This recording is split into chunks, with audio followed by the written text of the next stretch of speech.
আসসালামু আলাইকুম। তো আজকে আমরা দেখবো এখানে যে বাংলাদেশের সাথে মিয়ানমারের যে সম্পর্ক, ওকে? এটা দেখবো এখানে। তো আপনারা জানেন যে মিয়ানমারের যে রোহিঙ্গা সমস্যা, এটা কিন্তু বাংলাদেশের একদম প্রধান সমস্যা। কারণ আমাদের বাংলাদেশের অনেক খাদ্য অভাবজনিত, তাই না? কারণ আমাদের বাংলাদেশের দরিদ্র দেশ আরকি। এর মধ্যে রোহিঙ্গারা এসে আবার বাংলাদেশে আমাদের একটা বোঝা হইছে এখানে। যাই হোক আমরা একটু পড়ি এই বিষয়গুলো এবং আমি এখানে আপনাকে দেখাবো একদম ফুল কমপ্লিটলি সবকিছু বলবো এখানে যেগুলো লাগবে পরীক্ষার জন্য। তো প্রথমত আমরা যে বিষয়টা দেখবো ইনশাআল্লাহ, রোহিঙ্গারা কখন আমাদের বাংলাদেশে অনুপ্রবেশ করে এখানে দেখুন। রোহিঙ্গারা আমাদের কখন বাংলাদেশে অনুপ্রবেশ করে একটু জাস্ট আমরা এই বিষয়গুলো একটু ভালো করে দেখবো এখানে। দেখুন আমাদের এই রোহিঙ্গারা পশ্চিম মিয়ানমারের রাখাইন, আমাদের জানি রাখাইন বাংলাদেশের সাথে মিয়ানমারের দুইটা রাজ্যের হচ্ছে আপনার এখানে মিল আছে এখানে, মানে একই একটা রাখাইন একটা চীন, ক্লিয়ার ব্যাপারটা? এর মধ্যে মিয়ানমাররা মূলত হচ্ছে রাখাইন থেকে, অর্থাৎ রোহিঙ্গারা মূলত এখানে রাখাইন থেকে কিন্তু আমাদের বাংলাদেশে আসছে এখানে। তো পশ্চিম মিয়ানমারের রাখাইন, যার পূর্ব নাম হচ্ছে আরাকান, এখানে এটা পরীক্ষা আসে। যদি কখনো আপনি দেখেন যে অপশনে আরাকান এবং রাখাইন দুটোই আছে এখানে, তাহলে আপনার বেস্ট অ্যান্সার হবে আপনাকে রাখাইন দিতে হবে এখানে অ্যান্সার, ক্লিয়ার? তখন আপনি আরাকান দেবেন না, কারণ এ আগে ছিল এটা আরাকান ছিল এখানে, বুঝছেন? কিন্তু এখন আমাদের রাখাইন হয়ে গেছে, কি হচ্ছে রাখাইন, ক্লিয়ার? তাহলে আরাকানের পূর্ব নাম কি এখানে? রাখাইন। আরাকানের পূর্ব নাম কি এখানে? রাখাইন। এটা ভালো করে মনে রাখতে হবে এখানে। তো তারা সেখানে অত্যাচারিত হয়েছিল এবং নিপীড়িত হয়েছিল, এর ফলে তারা কি করছে বাংলাদেশে চলে আসছে এখানে, হ্যাঁ? এবং তাদের ধর্মের বিশ্বাসে এদের অধিকাংশ হচ্ছে মুসলমান, বুঝছেন ব্যাপারটা? রোহিঙ্গাদের অধিকাংশ মুসলমান। আর এটাই হচ্ছে তাদের একমাত্র সমস্যা, এই মুসলিম হওয়াটাই তার একমাত্র সমস্যা, এই কারণে তারা বেশি নির্যাতিত হয়েছে আর কি, ওকে? রোহিঙ্গাদের উপর জাতিগত নিধন কোনো নতুন বিষয় না এখানে। রোহিঙ্গাদের উপর আমি যেগুলো জাস্ট দাগাবো সেগুলো আপনাকে করতে হবে, এখানে পড়তে হবে। তাহলে রোহিঙ্গাদের পশ্চিম মিয়ানমার থেকে আসছে, যেটা রাখাইন নাম, এবং আগে নাম ছিল আরাকান ছিল এখানে, ক্লিয়ার?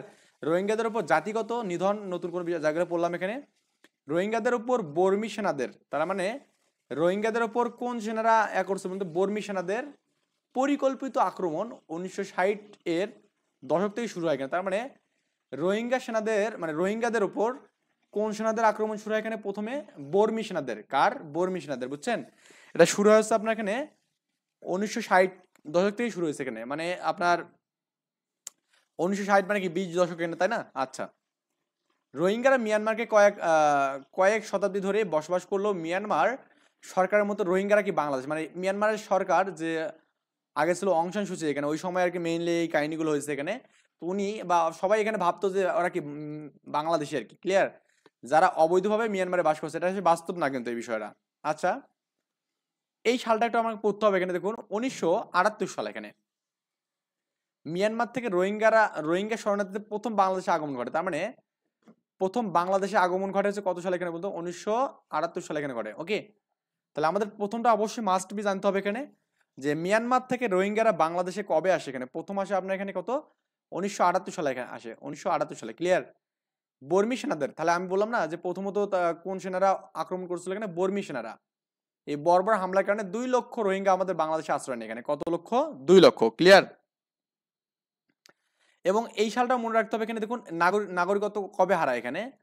এই 1882 সালে এখানে, হ্যাঁ? 1882 সালে মিয়ানমার সরকার রোহিঙ্গাদের নাগরিকত্ব হরণ করেন। তার মানে এই 1882 মিয়ানমারের সরকার রোহিঙ্গাদের নাগরিকত্ব তুলে নেয়, বুঝছেন ব্যাপারটা? মানে এই দুটো সাল আমাদের খুবই ইম্পর্টেন্ট বলতেছি। তারপর আরেকবার বলি এখানে, যে মিয়ানমার থেকে রোহিঙ্গারা কবে বাংলাদেশে আসে? 1978 সালে। এবং এখানে কোন সেনাদের বর্বর হামলার কারণে? এখানে বর্মী সেনাদের। কার? বর্মী। মনে রাখার যে একটা টেকনিক এখানে, বর্মী বর্বর, ওকে? বর্মী বর্বর, ক্লিয়ার ব্যাপারটা? বর্মী বর্বর। তো মিয়ানমারের সরকারের রোহিঙ্গাদের নাগরিকত্ব হরণ করে এখানে। যাই হোক, এখানে এরপর দেখুন আপনার 2013 সাল, এটা আমাদের লাগবে না, সাল আসলে খুব বেশি ইম্পর্টেন্ট না। রোহিঙ্গাদের ওপর নির্যাতিত, আমি তো বললাম আপনাকে ভাই, আপনি সাল কখনো মুখস্থ করে পরীক্ষায় কমন ফেলাতে পারবেন না, কারণ সাল আপনার মনে থাকবে না। তো এই জন্য আপনার করতে হবে, আপনি যখন রিভিশন দেবেন এরকম যে আপনার লাখে যে থাকে কিছু একটা, কারণ একটা বা দুটা বা তিনটা, এর বেশি কখনো সাল হবে না। দুটা বা তিনটার বেশি কখনো সাল হবেই না এখানে। তার মানে আপনি সাল যতই মুখস্থ করেন না কেন, আপনি কখনো কিন্তু কমন ফেলতে পারবেন না। যে হ্যাঁ, আপনি অবশ্যই এর মধ্যে আপনার জিকে থেকে আপনার এখানে সাল আসবে, তার বাংলা থেকে আসবে এখানে, তারপরে আপনি ইংলিশ থেকে আসতে পারে, বুঝছেন ব্যাপারটা? তো আমাদের সাল এত জোরালো পড়তে হবে না। তারপর যেগুলো বলবো এগুলো নোট করে নেবেন, পরীক্ষা আগে আমরা একটু জাস্ট দেখে যাবো একবার রোহিঙ্গাদের উপর। কারণ এখানে অনেকগুলো সাল আছে, একটা টপিক্সে যতগুলো সাল, এটা মনে রাখাই খুব টাফ। তাহলে আমাদের এখানে এখানে শত শত সাল আছে এখানে, তাই না? রোহিঙ্গাদের উপর নির্যাতন চালানোর মানবাধিকার লঙ্ঘনের গুরুতর অভিযোগ উঠলে যখন আমাদের এখানে এই রোহিঙ্গাদের উপর কি হয়েছে বলুন তো, আপনার এখানে নির্যাতন চালানোর যে আমাদের এখানে অভিযোগ উঠছে এখানে, তখন ওরা কত বড় দেখুন আপনার যে সীমান্ত রক্ষা বাহিনী যারা আছে এখানে, সীমান্ত রক্ষা বাহিনী যারা ছিল এখানে, এরা ছিল হচ্ছে নাশাকা আর কি। হ্যাঁ, তো নাশাকাকে বিলুপ্ত করে দেয়, মানে এই নাশাকা কিন্তু আমাদের এখানে মিয়ানমারের কিন্তু এখানে, হ্যাঁ, মিয়ানমারের সীমান্ত রক্ষা বাহিনী এখানে, হ্যাঁ, সীমান্ত সীমান্ত রক্ষা বাহিনী। এই নাশাকা ছিল কি মিয়ানমারের সীমান্ত রক্ষা বাহিনী, যেগুলো আমাদের কি রাখাইনের অন্তর্ভুক্ত ছিল এখানে, বুঝছেন ব্যাপারটা? যখন আমাদের এই যে মিয়ানমারের উপর হচ্ছে আপনার এই নির্যাতন মানে চালু হলো আর কি, বা নির্যাতন চালালো আর কি মিয়ানমার মিয়ানমার সরকার, তখন আমাদের এই যে নাশাকাকে, হ্যাঁ, বিলুপ্ত করছে না কে, বিলুপ্ত করছে মিয়ানমার সরকার। ক্লিয়ার ব্যাপারটা? কারণ কি, কারণ তাদের কাছ থেকে কোনো তথ্য শুনতে পাই এরকম একটা কোনো একটা বিষয়। ক্লিয়ার? তো এরপর দেখুন 2016 সালে, আমরা জানি এই সালটা হচ্ছে 2016 সাল, অং সান সুচির অনুরোধে, কার অনুরোধে? অং সান সুচি এখানে, ওই সময় উনি মানে ওই দেশের সরকার ছিল আর কি। আচ্ছা, অনুরোধে কি করছে এখানে বলতে, এখানে আপনার রোহিঙ্গা অধ্যুষিত রাখাইন রাজ্যের যে জনগণের কল্যাণে জাতিসংঘের সাবেক মহাসচিব হচ্ছে কাফি আনান এখানে। ওকে, এই কাফি আনান কিন্তু আমাদের 7ম এখানে মহাসচিব, বুঝছেন ব্যাপারটা? এই কাফি আনান হচ্ছে আমাদের 7ম মহাসচিব এখানে, এটা একটা মনে রাখতে হবে এখানে। কাফি আনান তাহলে আমাদের এখানে কি কোন মহাসচিব এখানে? 7ম মহাসচিব এখানে। ক্লিয়ার? নেতৃত্বে 9ম সদস্য, মানে 9টা সদস্য বিশিষ্ট আমাদের কি এখানে রাখাইন রাজ্য বিষয়ক আমাদের পরামর্শ commission, advisory commission on Rakhine states, বা এখানে বাংলাদেশে আনান কমিশন এখানে বলা হয়। কি বলা এখানে? আনান কমিশন। এটা একটু আপনার লাগবে এখানে, যে আনান কমিশন এখানে কে করে এখানে? আপনার কোফি আনান করে এখানে, তাই না? কোফি আনান এটা করে এখানে, যিনি হচ্ছে আমাদের এখানে জাতিসংঘের সপ্তম হচ্ছে মহাসচিব এখানে। ওকে, মহাসচিব। তাহলে 7ম মহাসচিব কি এখানে বলতে, এখানে কোফি আনান এখানে। ক্লিয়ার? আচ্ছা, তো আর হচ্ছে আমাদের এখন যিনি আছে এখানে, তিনি হচ্ছে আপনার এখানে মিয়ানমার হচ্ছে 9ম মহাসচিব এখানে, তার নাম হচ্ছে আমাদের এখানে অন্তোনিও, মানে আন্তোনিও গুতেশর এখানে। হ্যাঁ, আন্তোনিও গুতেশর, এটা আমার পরে পড়তেছে এখানে, আমি দেখাচ্ছি আপনাদের এটা পরে। তো আমরা এখানে এই জিনিসটা দেখলাম এখানে যে কোফি আনান হচ্ছে আমাদের এখানে, এটা 2016 সালে এখানে হচ্ছে অং সান সুচির অনুরোধে এখানে এই কাজটা করছে এখানে। ক্লিয়ার? আচ্ছা, তো এখানে দেখুন 2017 সালে রাখাইন প্রদেশে রোহিঙ্গা মুসলমানদের বিরুদ্ধে রক্তাক্ত সাময়িক অভিযান করেন এখানে মিয়ানমারের শোয়ে এখানে। তো প্রথমত বর্বর হামলা কি করলো এখানে বলুন তো, এখানে বর্বর হামলা, এটা তো মুসা উচিত এখানে। তো বর্বর হামলা কে করলো এখানে বলুন তো, আমি এখানে লিখে দিলাম না আপনাকে ব দিয়ে, বর্মিরা প্রথমত বর্বর হামলা করলো, এবং এরপরে আপনার হচ্ছে 2017 সালে শোয়ে কিন্তু রোহিঙ্গাদের উপর কি করলো এখানে, আপনার এখানে আপনার ওই আবার কিন্তু অভিযান চালালো এখানে, এবং এখানে লক্ষ লক্ষ রোহিঙ্গা বাংলাদেশে পালিয়ে আসে এখানে। ওকে, প্রাণ ভয়ে। এবং রোহিঙ্গা শরণার্থীদের নিয়ে চলচ্চিত্র করেন এখানে জসিম আহমদ এখানে। তো রোহিঙ্গাদের নিয়ে চলচ্চিত্র মানে রচনা করেন কি এখানে আপনার জসিম আহমেদ। আমি একটু জাস্ট এটা একটু ব্যাক করি। আচ্ছা, তো রোহিঙ্গাদের নিয়ে প্রথম চলচ্চিত্র রচনা করেন হচ্ছে জসিম আহমেদ, যার নাম হচ্ছে আমাদের কি এ পেয়ার অফ স্যান্ডেল এখানে। ওকে, এ পেয়ার অফ স্যান্ডেল, এই জিনিসটা আমাদের মনে রাখতে হবে এখানে। তো রোহিঙ্গাদের নিয়ে কে প্রথম চলচ্চিত্র করেন? জসিম আহমেদ। ওকে, এ পেয়ার অফ স্যান্ডেল এখানে, এ পেয়ার অফ স্যান্ডেল। যাক, এটা আমাদের এখানে গেল, এই জিনিসটাও গেল এখানে। তার মানে দ্বিতীয়বারে তারা আক্রমণ করলো কি শোয়ে, প্রথম করছে এখানে কি বর্মিরা। ক্লিয়ার? এবার 18তে আসুন এখানে। পরবর্তী 2 বছরের মধ্যে রোহিঙ্গা প্রত্যাবাসনের শর্ত রেখে একটি চুক্তি হয়, সেটা বাংলাদেশ এবং মিয়ানমারের মধ্যে। কানাডার পার্লামেন্ট রোহিঙ্গাদের উপর এই সংগঠিত অপরাধকে গণহত্যা হিসাবে কিন্তু স্বীকৃতি দেয় এখানে। তাহলে আমাদের প্রথমত এই কানাডার পার্লামেন্টে কিন্তু আমাদের এখানে এই কাজটা করে এখানে। ক্লিয়ার? খুবই মনোযোগ সহকারে আমাদের এই বিষয়গুলো দেখতে হবে এখানে। তাহলে আমাদের কানাডার পার্লামেন্ট প্রথমত আমাদের এখানে এই কাজটা এখানে করে, এবং রোহিঙ্গা সমস্যা সমাধানে জাতিসংঘ জয়েন্ট রেসপন্স প্ল্যান করে এখানে। তার মানে এই জয়েন্ট রেসপন্স প্ল্যান হচ্ছে করে কি এখানে জাতিসংঘ করেন এখানে, জয়েন্ট রেসপন্স প্ল্যান এখানে। ওকে, জয়েন্ট রেসপন্স প্ল্যান। রোহিঙ্গা সমস্যা সমাধান হচ্ছে জাতিসংঘ জয়েন্ট রেসপন্স প্ল্যান করেন এখানে, এবং কানাডার পার্লামেন্ট রোহিঙ্গাদের উপর এই যে আমাদের যে অপরাধটা আছে এখানে, এটা প্রথমত স্বীকৃতি দেয় এখানে। ক্লিয়ার? আচ্ছা, একটু আমরা এখানে এই চিত্রটা একটু দেখি এখানে। দেখুন আপনার এখানে এ কুতুপালং কিন্তু আমাদের রোহিঙ্গাকে এই সর্ববৃহৎ এখানে ক্যাম্প এখানে। ওকে, সর্ববৃহৎ ক্যাম্প আছে কুতুপালং, এবং আমাদের এখানে আরেকটা আছে বান্দরবন এখানে তুমব্রু ঘুম ধুম এখানে, এটা মানে ধুম ঘুম ঘুম ম ধুম ম এখানে। হ্যাঁ, এই তুমব্রু ঘুম ধুম, এইটা হচ্ছে আপনার কোথায় এখানে বলুন তো, এখানে আপনার হচ্ছে এটা কক্সবাজার। ওকে, কক্সবাজার বান্দরবন এখানে কিন্তু, হ্যাঁ সরি বান্দরবন এখানে। ক্লিয়ার? তাহলে কক্সবাজার এদিকে থাকলো এখানে। তাহলে বান্দরবনে আমাদেরকে তুম্বুর ঘুমধুম এবং সর্ববৃহৎ হচ্ছে আমাদের যে ক্যাম্পটা আছে, এটা হচ্ছে কি কুতুপালং ক্যাম্প হচ্ছে আমাদের কি রোহিঙ্গাদের সর্ববৃহৎ ক্যাম্প এখানে। ওকে, কুতুপালং কি এখানে আপনার রোহিঙ্গাদের সর্ববৃহৎ ক্যাম্প। এবং আমাদের এখানে এই যে আরেকটা ক্যাম্প আছে এখানে যে বান্দরবনে, সেটা কি তুম তুমরু তুমরু ঘুমধুম। ওকে, এবং আরেকটা আছে কি হাকিমপাড়া কিন্তু আমরা এখানে কোথায় পড়ছি বন্ধু, আমাদের এখানে যে আপনার ওই একই জাতে পড়ছে এখানে, ক্লিয়ার, বান্দরবনের দিকেই পড়ছে। তো এখন দেখুন রোহিঙ্গা প্রত্যাবাসনের সত্ত্বে 5টি দাবি করছিল এখানে, কয়টা দাবি? 5টি, এবং তাদের প্রধান দাবি ছিল হচ্ছে নাগরিকত্ব। তার মানে আর রোহিঙ্গা যে এত মানে হচ্ছে নির্যাতিত হচ্ছে, তাদের একটা দাবি থাকবে না? তারা 5টা দাবি করছিল, কয়টা দাবি? 5টা।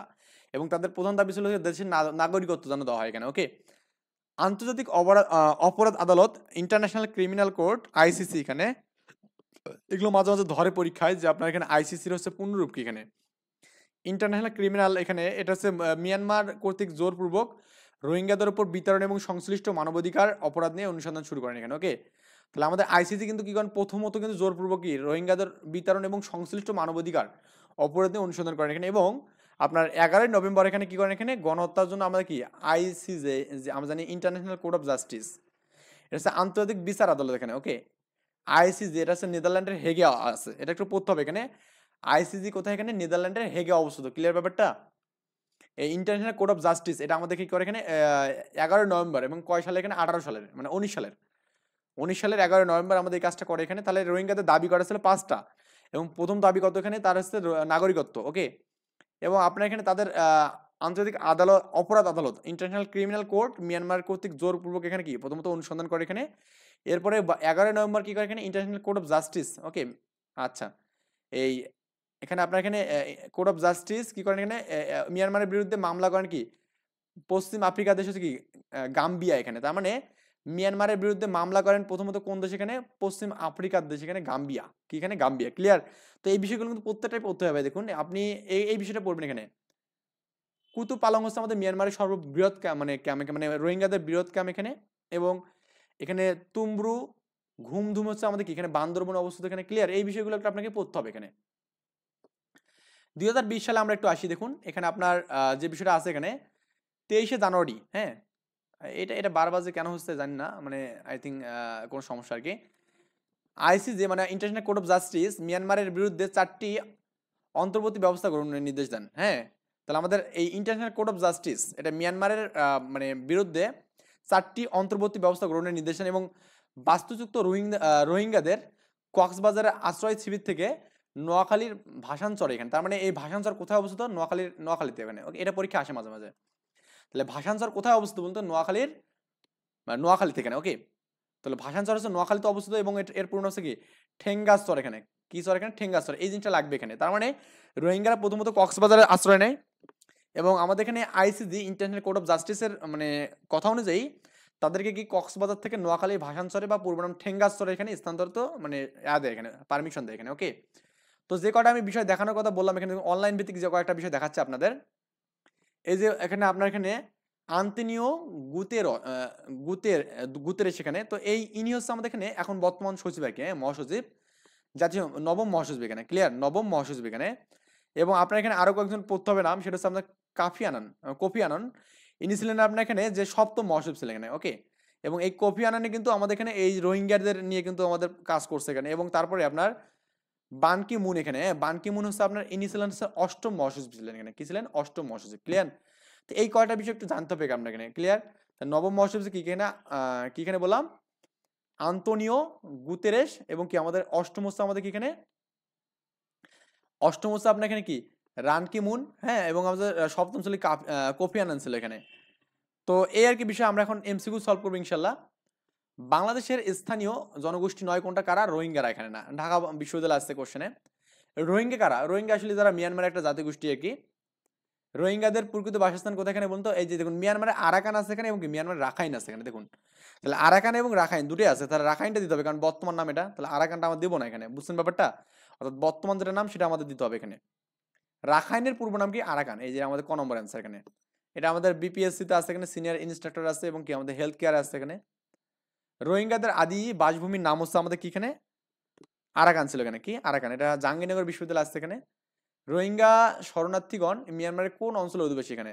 দেখুন আমাদের নর্থ রাখাইন স্টেজ। ওকে, নর্থ রাখাইন স্টেজে। কবে প্রথম মিয়ানমার থেকে বাংলাদেশের রোহিঙ্গারা আসে এখানে 78 সালে, হ্যাঁ? ঢাকা বিশ্ববিদ্যালয় আছে দেখুন আমাদের এখানে 78 সালে। তো এখন দেখুন মিয়ানমারের রোহিঙ্গারা কবে হচ্ছে নাগরিকত্ব দেখুন আমাদের 4 বছর পর এখানে নাগরিকত্ব হারায় এখানে। এটা নাগরিকতার 4 অক্ষর না? এটা মনে রাখেন নাগরিকত্বের 4 অক্ষর এবং 1978 সালে তারা হচ্ছে বাংলাদেশে আসেন এবং এর 4 বছর পর কত হবে এখানে? 1982 সাল। তাহলে 1982 সালে কি এখানে তারা নাগরিকত্ব হারান এখানে, বুঝছেন? তাহলে নাগরিক যেহেতু কথাটা আমাদের 4 অক্ষরের, আমি এটা মনে রাখছি এখানে 4 অক্ষর, 4টা অক্ষর আছে এখানে। তো সেইজন্য আমাদের এখানে আমি এটা এভাবে মনে রাখছি 78 থেকে 4 যোগ করবেন। তাহলে কত হবে এখানে? 82 হবে এখানে। তো তারা তাহলে 82 সালে কি করেন? নাগরিকত্ব হারান এখানে। তাহলে আমার অ্যান্সার হচ্ছে ঘ নম্বর। ক্লিয়ার? এখানে 38তম বিসিএস এর কোশ্চেনটা আসছে এখানে। নাশাকা আসলে কোন দেশের সীমান্ত রক্ষা বাহিনী? ধরুন এই যে মিয়ানমার এখানে, ওকে? মিয়ানমার হচ্ছে সীমান্ত রক্ষা বাহিনী হচ্ছে নাশাকা এখানে। বাংলাদেশের সুপ্রিম কোর্টের অফিস সহায়ক আছে এখানে। ক্লিয়ার? তো নাশাকা হচ্ছে কারা? যারা হচ্ছে আমাদের